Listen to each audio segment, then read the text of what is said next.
Burma campaign began with a disaster.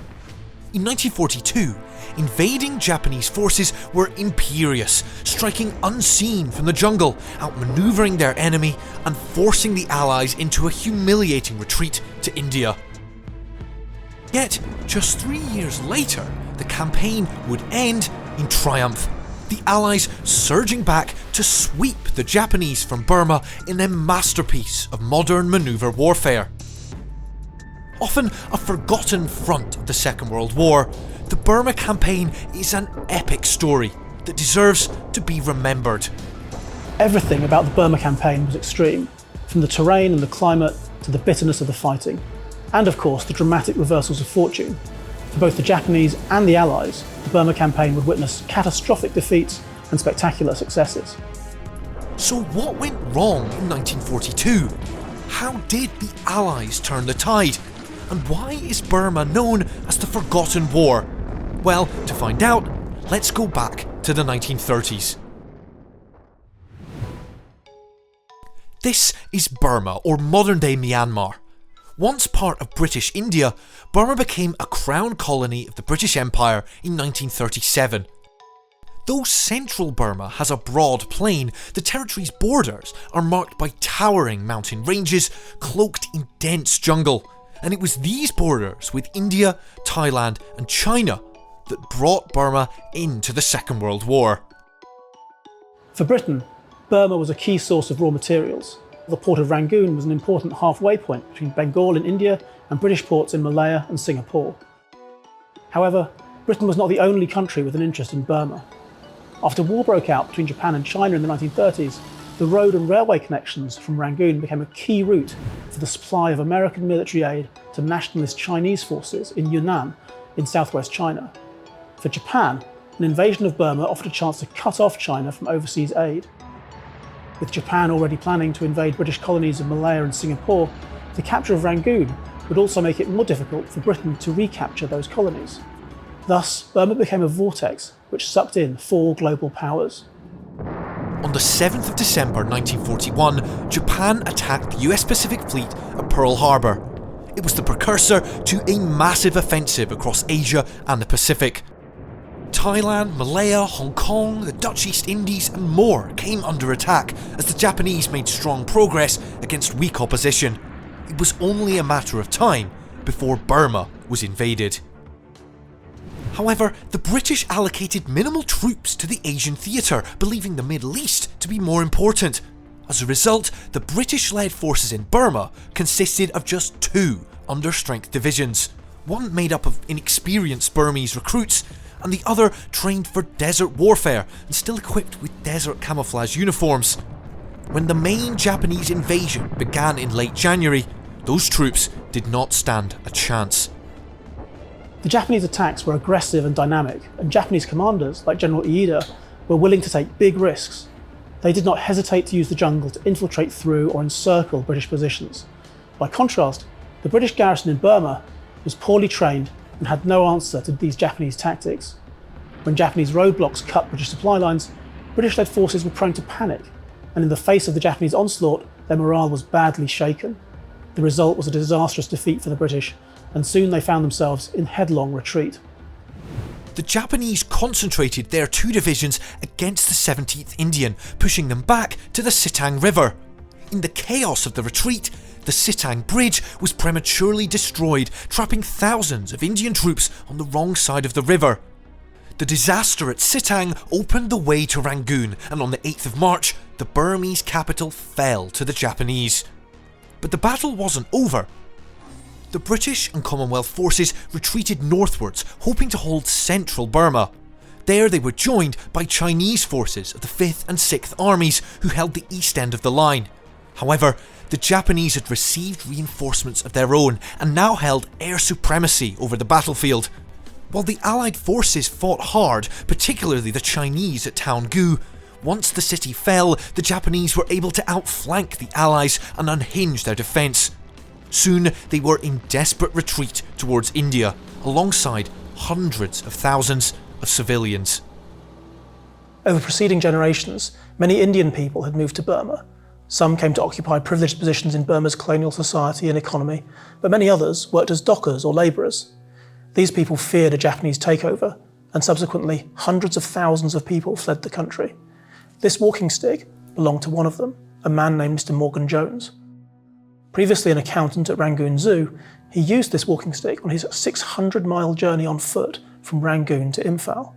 Crossing mountain ranges and rivers, Morgan Jones believed that this stick had saved his life and called it his guardian angel. He was one of the lucky ones. Marching hundreds of miles in the teeth of the monsoon, the death toll among the refugees from starvation, exhaustion and disease was appalling. The Allies arrived at the Indian border in May 1942, and soon afterward the monsoon broke out and put a halt to the fighting. Apart from 2 southern states given to Thailand, Burma was now under Japanese control. However, for the British, the chaos continued.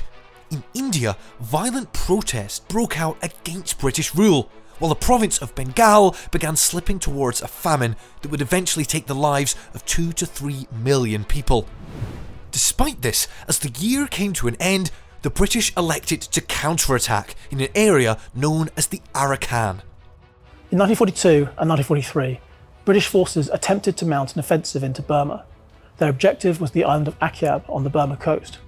Capturing it would provide a useful airbase for future operations, but the offensive turned into a disaster. British and Indian forces still didn't have the confidence to operate in the jungle, and their tactics were unimaginative at best. On top of that, the Japanese showed themselves to be skillful defensive fighters, able to quickly build field fortifications out of wood and earth. These bunkers were so strong that British officers wrongly believed them to be made out of concrete, and they were tough enough that the Japanese could call down artillery fire on their own positions if they needed to. After repelling the British attacks, the Japanese then counterattacked, retaking the territory they'd lost. It's another disaster for the British. The failed Arakan campaign was the wake-up call the Allies needed. In the aftermath, they reformed their forces to create the new 14th Army under the command of General Slim. It was the beginning of an incredible turnaround in Burma. Perhaps more than anyone else, Slim recognised that the Japanese could be defeated, and that the key to inflicting that defeat would be the morale of his men, which had faltered so often in 1942 and 43. Rather than retreating, Slim wanted his men to stand up and fight. He encouraged them to take the initiative with aggressive patrols, eliminating their fear of the jungle. He also helped his troops to see that Japanese forces in their rear were just as surrounded as they were. This turnaround in morale was accompanied by strict new protocols to combat disease and innovative new tactics for Allied logistics. Slim appreciated that in a theatre with few roads, air power could play an important role in keeping troops supplied. This concept would become key to Slim's later successes, and one of its first uses was to support a secret raiding force behind enemy lines, known as the Chindits. Formed by eccentric Brigadier Ord Wingate, the Chindits were initially a brigade-sized raiding force supplied entirely by air. Among the Chindits was Sergeant Arthur Wilshaw, a Royal Air Force wireless operator. During the expedition, Wilshaw manned his radio to coordinate vital supply drops, but he took one highly unusual piece of equipment with him. This is an RAF inflatable life jacket, known as a Mae West after a popular actress, and was usually issued to aircrew who might find themselves forced to bail out or ditch at sea. Anticipating a need to cross rivers, Wilshaw took this Mae West with him as a buoyancy aid. When the Chindits were forced to scatter and withdraw to India, Wilshaw used this life jacket to help him cross the River Chindwin, and he credited it with saving his life.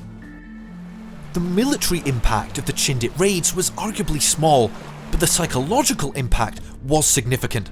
The Chindits proved that Allied troops could survive and fight in the jungle whilst being supplied by air.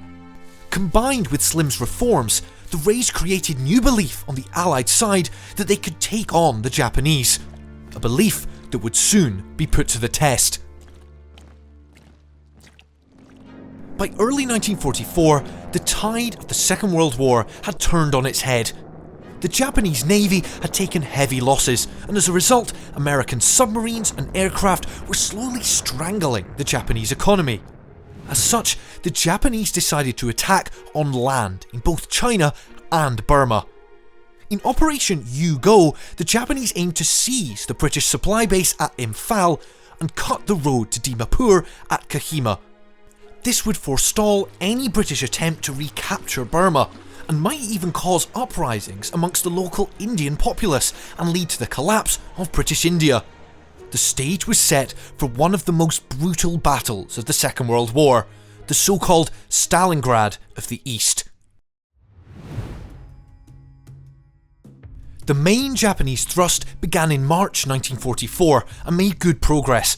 By early April, they had encircled Imphal and laid siege to Kohima, cutting the road between the two Allied positions.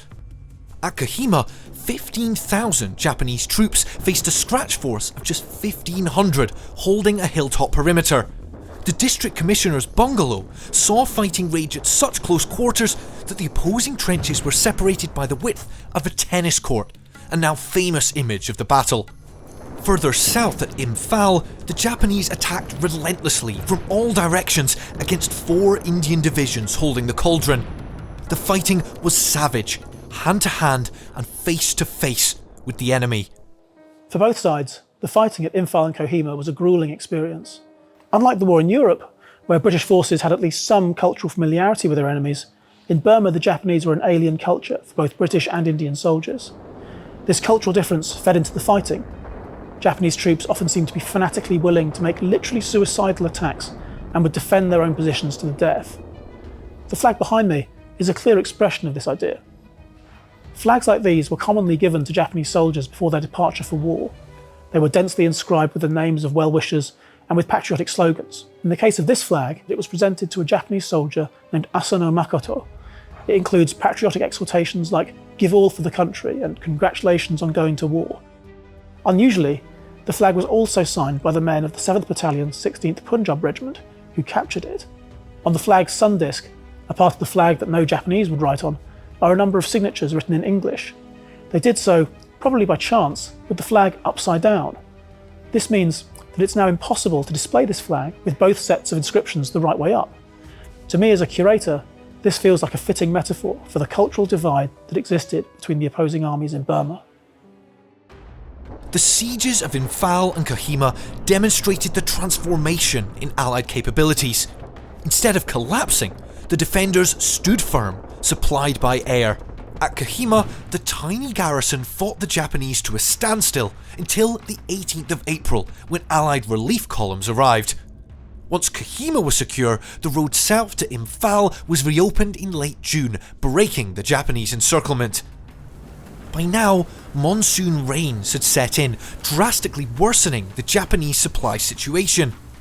Their plan had relied on capturing Allied supply depots quickly. When this failed, the Japanese troops essentially starved in the hills. By the time of their withdrawal in July 1944, the Japanese had lost upwards of 50,000 casualties, most of them from starvation and disease. It was the greatest defeat ever inflicted on the Japanese army to that point, but the Allied forces were only just getting started. With Japanese forces severely degraded, now was the time to recapture Burma. Chinese forces attacked from the east, while a mixed force under American command pressed from the north. However, it was Slim's men who would land the knockout blow. While 33rd Corps advanced on Mandalay, 4th Corps launched a thunder run towards the city of Meiktila in the Japanese rear. It was now that Slim put all his learnings from the last 3 years of fighting together.